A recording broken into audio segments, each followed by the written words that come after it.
Hi guys, and welcome back to Rich Social Worker. I'm your host Eva Ford, and today's video is a little different, I know, but it's because I didn't get to post last week because last week was actually my birthday. Yay, happy birthday to me. And I used that time to enjoy my birthday. I actually attempted to upload a video, it didn't work, and so I did what I preach on this channel, which is live your richest life. And I did that for myself. But even though I was away last week, I wanted to make sure that I shared with you the things that were coming up for me on my birthday as I was reflecting, as one does on one's birthday, about the last 10 years. Because I've actually been on this rich social work journey for 10 years, guys. Oh my goodness, I can't believe it. But there are some principles that have really just kind of helped me to transform. Like I have such a different mindset now than I did from 10 years ago. And so I wanted to use this opportunity to share them with you. And the first one is the one that I learned after I had borrowed about 10,000 US dollars from the bank and promptly lost it all in an investment. And was trying to figure out what I needed to do next and what my next best move was. And what I found out when I started to do research and started to really try to find out what I had done wrong and what was wrong with me was this idea that wealthy people think differently than people who aren't wealthy. And that theme just kept coming up over and over and over, no matter what literature I was reading. And what was coming up for me when I kept hearing that was, well, what do wealthy people think about? You know, just tell me how they think and I'll think it. And what I've learned over the years is it's not just about having a different thought. It's about embodying a different belief system. And that's the belief system that we talk about here on this channel. So make sure you subscribe to this channel to make sure you're indoctrinating yourself with this rich social work mindset that we talk about here. And this idea that wealthy people think differently than people who aren't wealthy is actually made up of a lot of different beliefs. It's a lot of different practices. It's a lot of different approaches to wealth, to income generation, to creation, and to ideas that the average person just doesn't have. And one of those is this idea that the wealthy don't work for money. In fact, let me back up and say, it's this idea that money isn't even real. It's an idea. It's not in the pieces of paper that we have, and it's not in the coins that we make. It's in the value that we create and in the value that we give in exchange. So that was really novel for me as well, to kind of wrap my head around how does this actually work.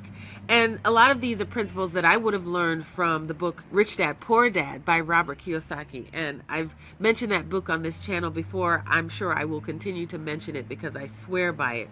But it really helped me to shift a lot of my mindset around money and wealth creation. And so this understanding that money is an idea means that you can have an idea and you can present it in such a way that there are people who are willing to pay you for that idea. You could package it. And I have a video on the channel that talks about packaging your products and services. You can link people to resources. And that's something that we do in social work all the time. We're linkers. And you can get people to pay you for that service. You can invest in other commodities and ideas that have nothing to do with a tangible physical product, and you can get paid for that. So we can't go into the mechanics of, what that looks like in different scenarios in this video right now. But suffice it to say, understanding this idea that money is an idea and that we can create money by creating value was novel to me and was something that really has transformed my experience with money over these last 10 years. Another concept that has really helped to shift my experience with money and wealth and income generation is the idea of the law of attraction. And if you haven't heard about the law of attraction, maybe you've been hiding under a rock. I don't know. It's kind of like people talk about it all the time, and they use words like attraction and like manifesting. And what it's done for me is just, it's kind of taken me down this rabbit hole of learning about energy and vibration and intention, and just having this additional knowledge base. Now, I was raised in the church, so the concept of attracting something, it's actually not new. It's something that was talked about in the Bible. It's something that we talk about in the Christian world quite a lot. We don't necessarily use the same words, but the concept is exactly the same. But having an awareness of this law of attraction from more of a secular standpoint or a spiritual standpoint as opposed to a religious standpoint has been transformational for me, because it's allowed me to take more ownership of the results that I co-create with God in my life. And I say God, some people say universe. I say universe too sometimes. But it's allowed me to shift out of a space of maybe helplessness or thinking that things happen to me, to then believing that things happen for me and that I am a co-participant in how those things can happen. So now I'm more able to be conscious about the words that I say and the vibe that I give off and the vibe that I have. And so it's been, like I said, transformational and really pivotal for me as it relates to my experience with money, receiving it and creating it and having it show up in my life. So if this is a new concept for you, I encourage you to do some more research when it comes to this idea of the law of attraction or the law of vibration, and stick around on this channel as well, because these are things that I'm going to be talking about even more here. And there are principles that I share in all of my videos. Now, another concept that has really just impacted me over these last 10 years is this idea that our brains are pliable. If you haven't heard of this concept of neuroplasticity, it means that our brains can grow and change, and that we are not doomed or defined by what our brains are like today. And of course, everything stems from our minds, our brains, our thinking, and our mindset. And so having this concept of neuroplasticity means that for me, I'm free to learn in a way that works for me, and that my brain can grow and change, and that I can evolve, and that I can actually become a different person. I'm not relegated to the thoughts and beliefs that I have right now, but that I can grow and change. And that is amazing. There's a book by James Clear called Atomic Habits, and he talks about how our brains develop because of habits that we have created over time. Our emotions are habitual. Our thoughts are habitual. And by virtue of all of that, our behaviors then are habitual. And so it makes sense then that we have habitual results that we have in our lives. And so in order to change the habitual results that we have in our lives, we can change the habitual thoughts, the habitual beliefs, the habitual actions that we've had, and we can have different results. So these are all concepts that I've been able to learn over the last 10 years, like I said, that have really had a huge impact on the results in my life. And so if this is the first time that you're hearing it, I encourage you to, read the book Atomic Habits by James Clear, as well as challenge yourself when it comes to what you already know and what you already believe about yourself and your abilities and money and income generation, because things can actually change for you. You don't have to stay stuck in a rut if you're stuck in a rut when it comes to your money story. And on that note, this idea that I have a money story and that everyone has a money story is another huge concept that has been so transformational for me. And what a money story is, it's just the story that we tell ourselves about money. Our money story comes from the meaning that we've given the experiences that we've had with money in the past. And so it makes sense that two people raised in the same household can have different money stories, because those two people might have attached different meanings to the exact same experience.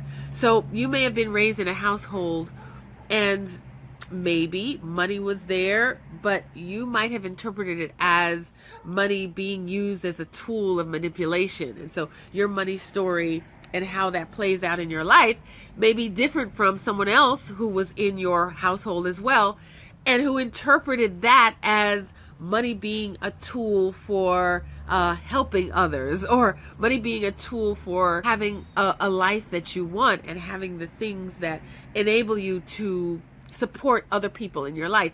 Same scenario, different meaning, and so different money story, thus a different experience with money. So if this is the first time you're hearing it, I challenge you to do an inventory of what your money story has been. And if it hasn't been empowering for you, understand that you can actually change the meaning of what that money story meant for you. And by virtue of doing that, you can change your experience with money and live your richest life, which is what I preach on this channel. Just as an example, when I came into this understanding that everybody had a money story and that our money stories were either empowering or disempowering, when I evaluated my money story and realized that my money story had been disempowering, because I felt like, boy, we had to shop at Goodwill and I never felt like we had enough. That actually was not true. I was able to change my money story to a more empowering one, to say that, it was great. We always had enough, and not having what I wanted doesn't mean that I didn't have what I needed. And it actually gave me the motivation to strive. Thus, even getting to this point where I'm creating this channel, Rich Social Worker, where I'm sharing with other people what my journey has been, because I am wanting to create that more and that abundance, because it comes out of wanting to have that as a child myself. So this idea of knowing that a money story is a thing, it's a thing that exists, and that you can change your money story to be more empowering so that you can have the results that you want in your life, has been truly transformational for me, and maybe it can be transformational for you as well. Now, another concept that I've been able to learn and adopt over the last few years is understanding that wealthy people surround themselves with other wealthy people. I love this comment by Jim Rohn. He says that we are the average of the 5 people that we spend the most time around. And for me, because I do a lot of my work online, I recognize that it wasn't necessarily about the people that I was spending time around, but the influences that I was spending the most time absorbing. So maybe magazines that I was reading, or videos that I was watching, or conversations that I was having with people maybe on the phone. But this concept that we are the average of the 5 people or the 5 influences that we spend the most time with, I believe is something that's real and it's true. And so it makes sense that if you want an elevated standard of life, if you want an elevated amount in your bank account, it makes sense that you're spending time around people, or you are availing yourself of resources and spending time with those resources that will help you do that. That will help you to elevate your state in life. That will put you in the position that you want to be in. And wealthy people do this all the time. You're not going to see, you might see wealthy people giving back to their communities or to the causes that are important to them, but they're going to be spending the majority of their time building, having rich conversations, talking about investing, talking about wealth, talking about the things that are going to ensure that they can give back in the way that they want to give back, if that's truly what they're doing. And so understanding this concept has helped me to model it to the point where I've created a few mastermind groups. I'm in a few mastermind groups right now. I have accountability partners, but I make sure that I'm doing things intentionally and I'm spending time intentionally with the people, with the resources that are going to get me closer to my goal, whatever that goal may be. So I encourage you to do the same thing. Now, I talked about it in another video, and I really can't talk about it enough, because the next concept is this understanding of your MBTI, Myers-Briggs personality type indicator. That, for me, especially over this last year, has been huge, because I really wish I had known this years ago. I wish I had understood that people with my personality type aren't naturally great with money. We naturally don't care about the money, and we find ourselves in professions that also don't normally care about money, like social work. And it doesn't mean that money's not important, but it just means that we've got to avail ourselves of the information and the understanding and the resources that will help fill in those gaps for us around money where we are weak. Because listen, if you find yourself in social work or in any helping profession and money is not a priority, it doesn't mean that you don't still need money to do the thing that you need to do. It just means that we're going to have to be more intentional and more deliberate and work a little bit harder on understanding how to create wealth, understanding how to manage money. And that's fine. I just wish, like I said, I had known this sooner. So if this is the first time you are hearing it, I encourage you to watch the other video that I have up on this channel about how your personality type impacts the money that you make. And I encourage you to take your own personality assessment. There are tons. I'll list them in the description below.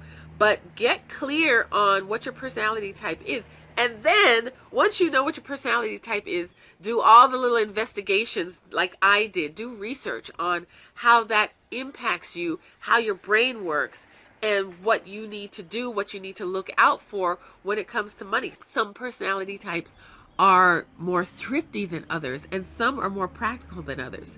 So that's a huge principle, and I really encourage you to seek that out for yourself so that you can be as aware as you possibly can be when it comes to setting yourself up for the best possible outcome when it comes to you and your money. So if you haven't taken your personality test, I really encourage you to do that for yourself. There are tons. I'll list them in the description below. But it's absolutely worth finding out what your personality type is and finding out how you naturally relate to money and income generation. And if it hasn't been an empowering journey so far, that's okay. It just means that you need to maybe spend a little bit more time filling in the gaps for yourself and filling in your knowledge base when it comes to money, finding out what your weak spots are around money, and learning from personality types that are strong in terms of money, and adopting some of the things that they do. So that has been huge for me, and I recommend it to everyone. If your goal is to have more money and live your richest life, I feel like that's kind of like a prerequisite. It's a must. You've got to do that so that you can be as informed as possible and live your richest life. I have absolutely no idea what number we're on, but another concept that has been transformational for me is understanding that I need to be intentional about getting out of my comfort zone. I have a video on the channel about 3 really wealthy social workers, and I talk about how one trained social worker, Susie Orman, got out of her comfort zone, and just understanding this idea, this principle that I also have to get out of my comfort zone, or have had to get out of my comfort zone. Money is not comfortable for me. It's not a naturally comfortable topic for me to talk about. However, I've gotten out of my comfort zone, and now I love talking about money. I love looking at my bank account. I love doing the things that I wasn't naturally doing before that challenge me when it comes to money and income generation and wealth. So reading books about finance and investing, I don't naturally gravitate towards that. Going to conferences where I'm challenged to learn and grow and develop around my entrepreneurship, that's been amazing. Putting myself in situations with people who are talking about money and investing and topics that I'm not naturally interested in has been huge, and I've learned to love them. So This idea of getting out of my comfort zone and challenging myself when it comes to what it means to live my richest life has been a huge principle for me, and one that I really embrace. And if it's new to you, and if you're not comfortable, or if you say, oh, money's not important, or I'm not good in this area or aspect, that's a sign for you, I would say, to go in that direction. You can do hard things, and hard things usually aren't as hard when you start to do them. It's really more about just the fear of the unknown. So I really want to challenge you to have a growth mindset and to challenge yourself to do those things that maybe you've been avoiding when it comes to income generation and wealth and having more money. Because ultimately, a little bit of discomfort can lead you to a lifetime of freedom and comfort. And that's what we want here. If you're a subscriber of this channel, which I'm sure you are, duh. So do that. Please do that. And tell me what your results are. I'd love to hear. Okay, guys, so this next concept is huge, and it is paying for experiences or paying for learning in the wealth creation space. So here's the thing. I know social workers will pay for a conference that will help us to get CEUs, or we'll pay for something as it relates to self-care. But not a whole lot of us are willing to pay for things like financial coaching, or things like a financial mentor, or things like maybe a program that will help us to increase our money mindsets, improve our money mindsets. I find that as social workers, we really are risk averse when it comes to that. But the truth is, the real risk is in not investing in these courses and things, because it means that we have to repeat the same cycles, or it means that we have to spend a longer time learning the things through trial and error, emphasis on error, that we could have learned in a much shorter time if we were to pay for coaching services, or if we were to pay for a conference that's outside of our arena of practice.